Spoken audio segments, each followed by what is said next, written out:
Most people look at a billionaire and see a list of individual traits: hard work, specialized knowledge, or a massive stroke of luck. But looking at these in isolation misses the point. To move from zero to extreme wealth, you have to activate a specific sequence of psychological triggers in a very precise order. Howard Reid's baseline was absolute zero. He spent his youth hauling massive, freezing blocks of ice through the streets just to keep his family fed. When he dropped a delivery in the middle of a busy road, a group of wealthy teenagers didn't just drive past. They circled him, honking their horns and throwing trash, laughing at the literal weight of his poverty. This is the first trigger of the code: burn the pain. Instead of letting the humiliation settle into a sense of defeat, Howard internalized that public shame. He treated it as a high-octane fuel source, creating an obsession to never let himself be that vulnerable again. Creating massive ambition requires a significant energy source. For those starting at a deficit, that energy is found by taking the friction of poverty and refining it into a singular, burning drive for status and security. Howard's inciting moment came from a newspaper profile of Andrew Carnegie, a man who escaped the same kind of crushing poverty to become one of the world's richest individuals. When Howard told his father he would do the same, he was told to stay in his place and stop dreaming. He chose to leave his family and his home behind that night, heading for Texas with nothing but a plan. This brings us to the second trigger: rewire your identity. By sneaking onto a freight train and physically removing himself from his past, Howard stopped seeing himself as a victim of his circumstances.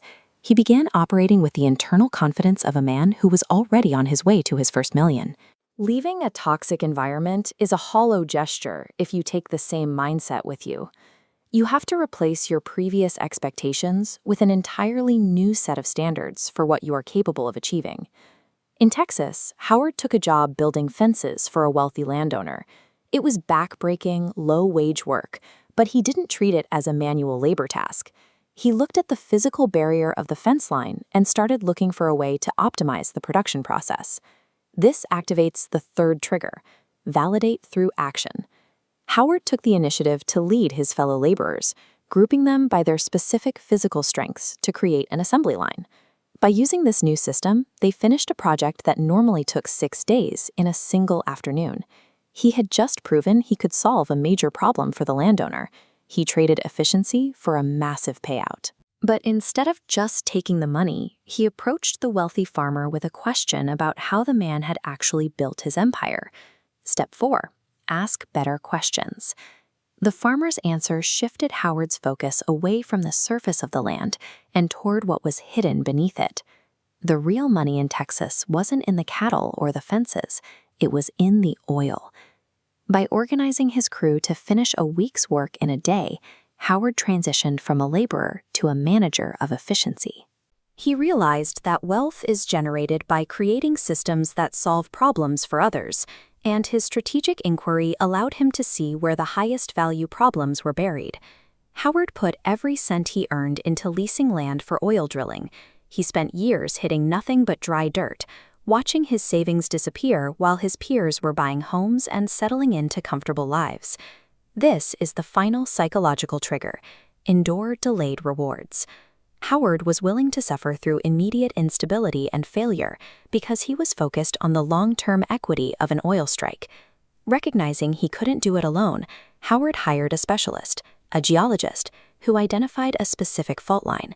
When they finally hit black gold, the sheer volume of oil transformed the landscape and his net worth overnight. Rather than just selling the raw oil, Howard moved further up the value chain by purchasing a struggling refinery. By processing the oil himself, he captured the profit at every single step of the journey from the ground to the consumer. By following the code, burning his pain, rewiring his identity, validating through systems, and enduring the wait, Howard reached the peak of the financial world. He was no longer just a millionaire, he was a billionaire. While this sequence is a highly effective way to build a massive financial ledger, focusing entirely on these mechanics carries a social cost that doesn't show up on a balance sheet until it's too late. Howard had finally reached the summit, but a sudden look at his personal life revealed a disaster. His singular focus on his business had left his marriage cold, and his children completely detached from the values that built their inheritance. Howard tried to test his children by giving them each $100 to donate to someone in need. Most of them simply pocketed the money, showing that while they had the wealth he created, they lacked the character that produced it. He lived in a palace filled with everything money could buy, yet he was effectively living in a vacuum. His only real connection was with his lawyer, the one person who saw him as more than a source of funding. A life optimized purely for financial growth often results in a total bankruptcy of human connection. Howard's world was shaken by a call informing him that his lawyer, his only true friend, had been in a catastrophic accident.